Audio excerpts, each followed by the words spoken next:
Une jeune fille de 17 ans a disparu dans des circonstances mystérieuses alors qu'elle se rendait à son emploi à temps partiel.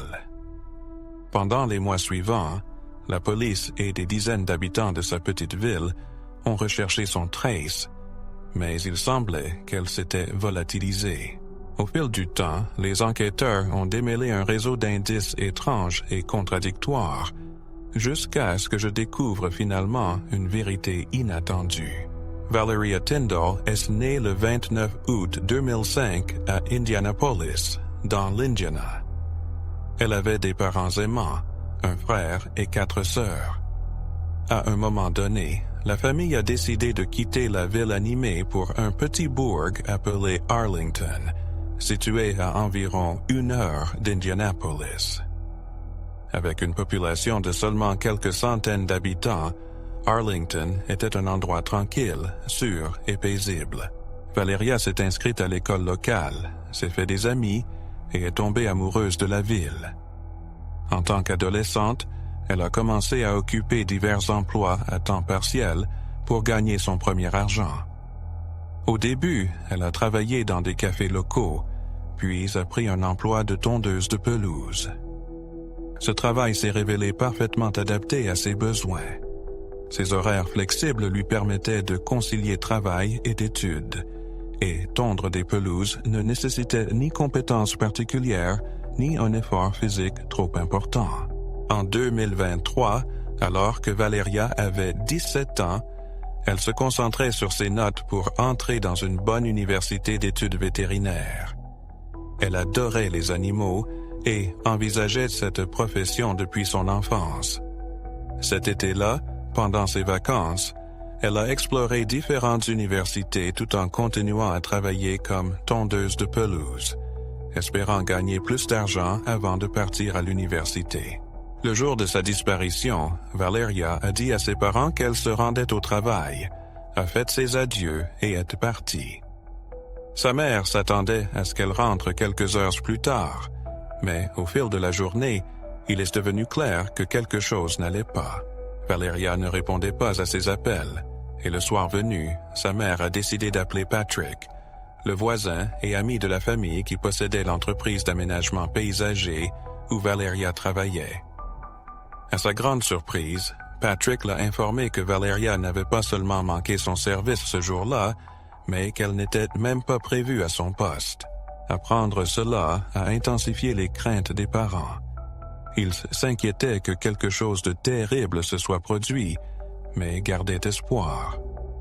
Sa mère envisageait la possibilité que Valeria ait menti sur son emploi et ait plutôt passé du temps avec des amis, bien qu'elle n'ait jamais agi ainsi auparavant.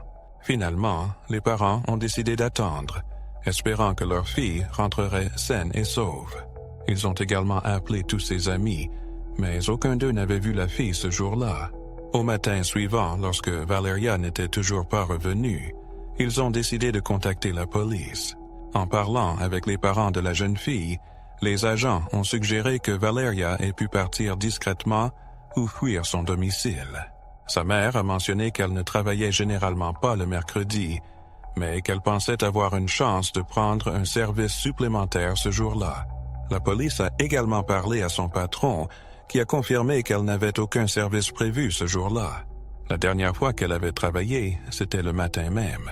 Les agents ont interrogé les amis et connaissances de Valeria, mais tous ont nié qu'elle ait pu passer du temps avec l'un d'eux.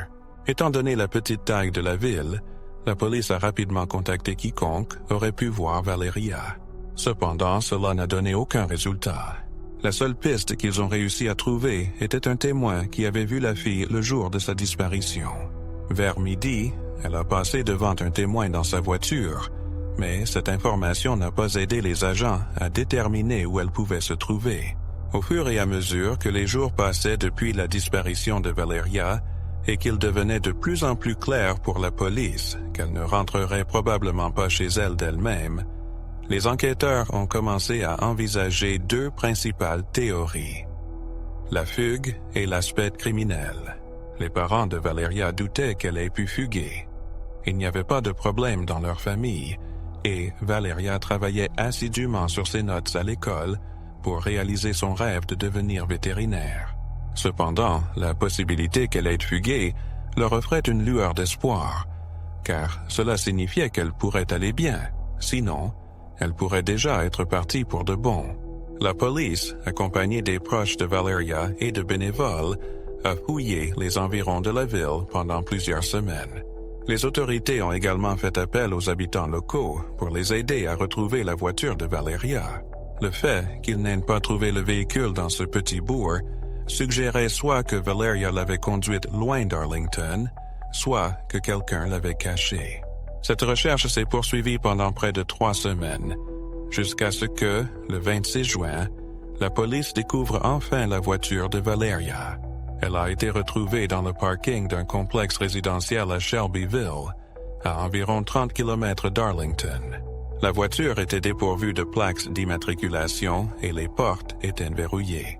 Il n'y avait aucun signe de lutte ni d'indice utile à l'intérieur du véhicule. Cependant, les détectives ont rapidement découvert un fait intéressant.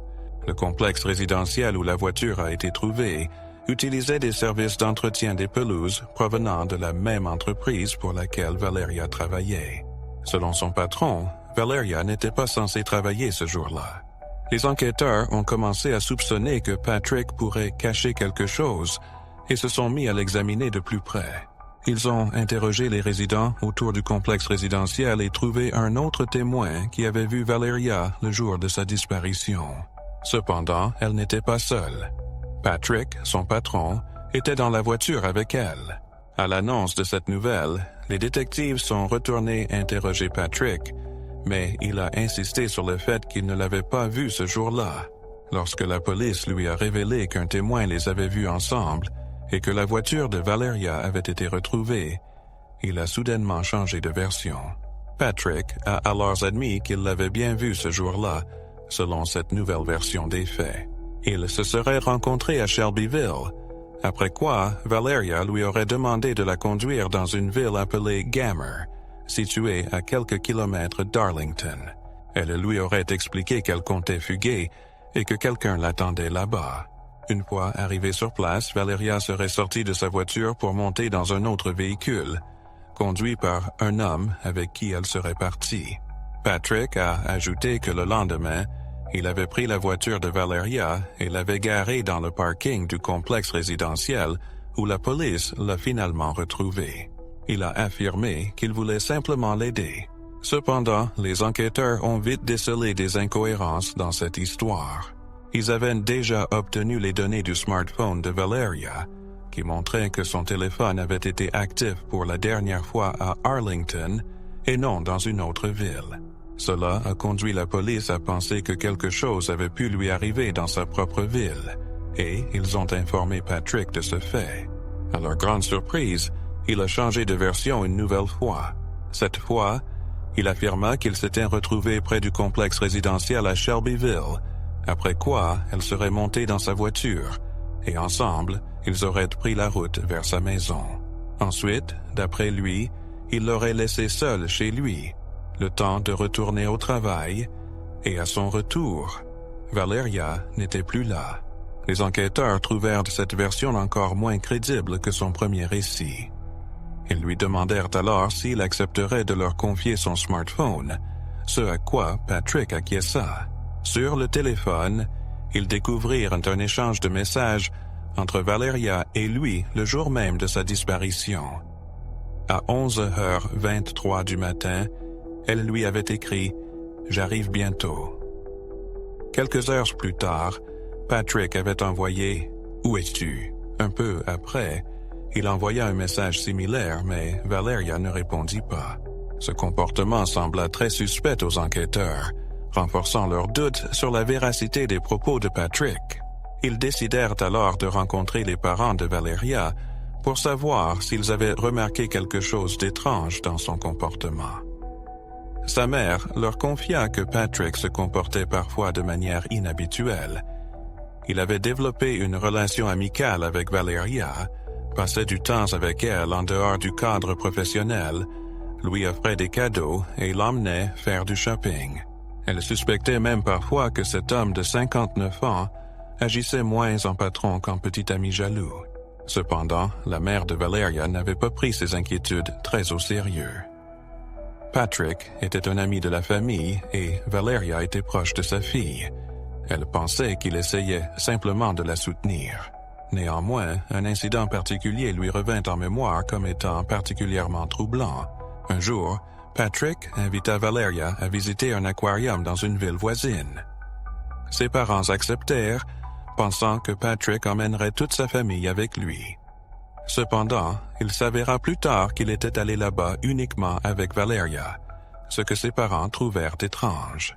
La mère de Valeria se souvint également que dans la nuit du 7 juin, Patrick et sa femme étaient venus chez eux, suggérant que Valeria aurait pu s'enfuir et ne reviendrait pas. De plus, elle mentionna un autre détail qui attira l'attention des enquêteurs. Elle expliqua que Patrick avait suivi la localisation de Valeria via une application spéciale, soi-disant pour des raisons professionnelles. Les enquêteurs notèrent immédiatement un point important. Si Patrick pouvait accéder à sa localisation grâce à cette application, pourquoi lui avait-il envoyé plusieurs messages demandant « Où es-tu » le jour de sa disparition? En rassemblant les informations disponibles, les détectives devinrent presque certains de l'implication de Patrick dans la disparition de Valeria. Cependant, sans preuve concrète ni connaissance des lieux où se trouvait Valeria, ils ne pouvaient pas l'inculper. Néanmoins, la police décida de l'arrêter pour avoir fourni de faux témoignages. Patrick avait enfreint la loi en mentant sur le fait qu'il n'avait pas vu la jeune fille le jour de sa disparition, ce qui entraîna des charges contre lui. Les enquêteurs espéraient que cette démarche l'inciterait à révéler la vérité, mais Patrick continua d'affirmer qu'il n'avait rien à voir avec sa disparition. Les enquêteurs se concentrèrent ensuite sur l'obtention d'un mandat de perquisition pour son domicile, mais le manque de preuves directes ralentit considérablement ce processus, qui s'étendit sur plusieurs mois. Finalement, la police découvrit un autre fait suspect. Plusieurs voisins de Patrick rapportèrent que le lendemain de la disparition de Valeria, un homme avait été aperçu en train de démonter son garage à 2 heures du matin. Le 1er octobre, les autorités obtinrent enfin un mandat de perquisition pour fouiller la propriété de Patrick. Celle-ci était vaste et comprenait un étang situé en son centre. Dès leur arrivée, 4 chiens de recherche détectèrent une faible odeur humaine dans l'eau, ce qui poussa les enquêteurs à concentrer leurs fouilles autour de l'étang. Cependant, aucun reste humain ne fut retrouvé dans l'eau. Les équipes cynophiles suggérèrent qu'un corps aurait pu être à proximité et que l'eau avait absorbé une partie de l'odeur humaine. La police décida alors de fouiller l'intégralité de la propriété. Ils demandèrent l'assistance d'un hélicoptère équipé d'un radar pénétrant le sol, et les données recueillies permirent de créer une carte mettant en évidence les zones où des excavations semblaient avoir été faites. Étant donné la taille de la propriété, la recherche se prolongea pendant plusieurs semaines. Le 28 novembre, l'attention des enquêteurs se porta sur un large tas de débris mélangés à de la terre. En tamissant les gravats, ils découvrirent 2 caisses en bois enfouies en dessous. La première contenait de vieilles cassettes vidéo et des documents, dont la police ne révéla pas le contenu. La seconde boîte renfermait des restes humains enveloppés dans des sacs poubelles noirs.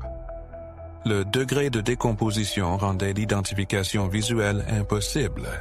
Cependant, les enquêteurs remarquèrent que les ongles de la défunte étaient vernis de la même couleur que ceux de Valeria le jour de sa disparition. Les restes furent envoyés aux médecins légistes, qui confirmèrent rapidement qu'ils appartenaient bien à Valeria Tinkoff. Peu de temps après cette découverte, Patrick fut inculpé pour meurtre, et les détectives l'interrogèrent à nouveau. Maintenant que le corps de la jeune fille avait été retrouvé sur sa propriété, l'homme ne nia plus rien. Cependant, son récit a suscité davantage de soupçons. Il a avoué l'avoir tué. Selon lui, il s'était rencontré ce jour-là près d'un complexe résidentiel à Shelbyville pour des raisons professionnelles. Par la suite, ils se sont rendus chez lui, où il avait également un bureau. Du point de vue de Patrick, Valeria a commencé à le faire chanter. Il a affirmé que depuis un certain temps, Elle tentait de le séduire et que ce jour-là, elle exigeait qu'il lui achète une nouvelle voiture. Sinon, elle menaçait de dire à tout le monde qu'il l'avait agressée, promettant de ruiner sa vie. Patrick a déclaré qu'il avait paniqué et qu'une dispute avait éclaté, se transformant en lutte. À ce moment-là, il a saisi sa ceinture et l'a étranglée, puis a déplacé son corps dans le bureau et l'y a caché. Le lendemain, il s'est rendu dans un magasin de bricolage, a acheté des planches et a fabriqué ce qui ressemblait à 2 cercueils. Il a placé le corps de Valeria dans l'un d'eux et a rempli l'autre de documents et de vieilles cassettes vidéo.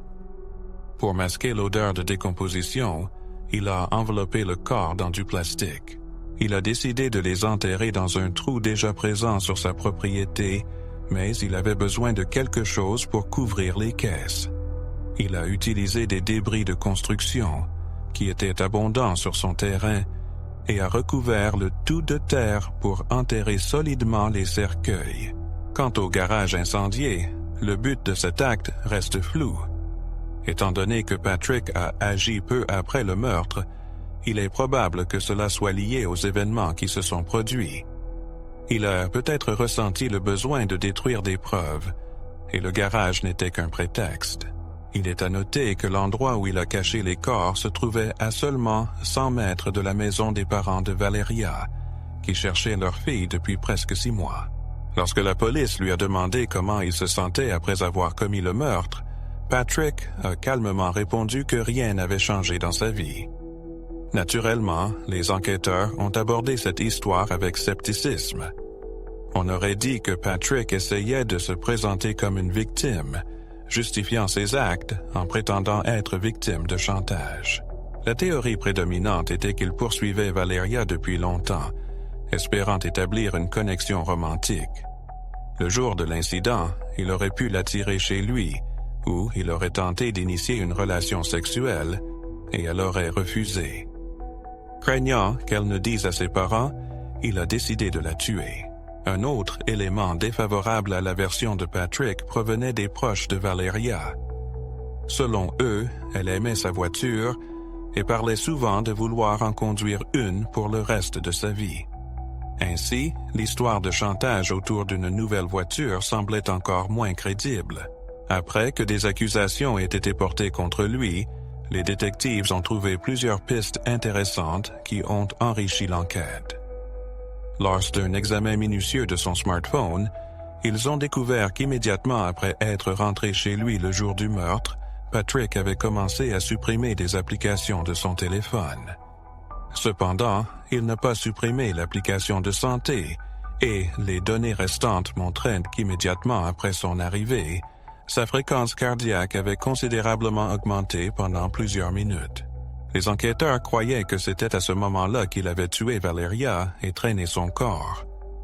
De plus, Patrick a admis avoir jeté les plaques d'immatriculation et les clés appartenant à la victime dans une rivière pour compliquer la tâche de la police dans la recherche de sa voiture.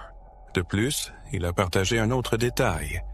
Après avoir tué Valeria, il a calmement remis sa montre et a continué à la porter comme si de rien n'était.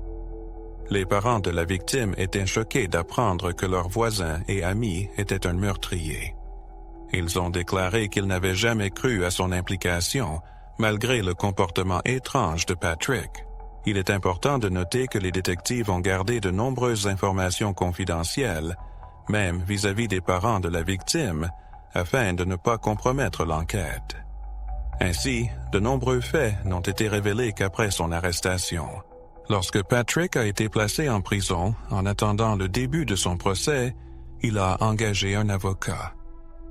Au lieu d'essayer de revenir sur sa confession, comme c'est souvent le cas, lui et son avocat ont choisi de négocier un accord. Patrick a avoué le meurtre et, en échange, il a été déchargé des accusations de fourniture de fausses informations qui avaient conduit à son arrestation initiale. Grâce à cet accord, le 11 mars 2024, Patrick a comparu devant un juge qui l'a condamné à 57 ans de prison. Malgré l'attente prolongée pour les 7 victimes et le processus judiciaire qui a suivi, elles ont dû supporter les tentatives de défense visant à justifier les actions de Patrick. Un détail significatif de cet accord.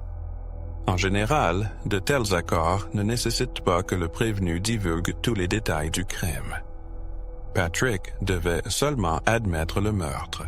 Les parents de la victime ne sauront peut-être jamais les véritables raisons derrière les actions de Patrick, bien que les théories des enquêteurs semblent s'aligner étroitement sur les faits.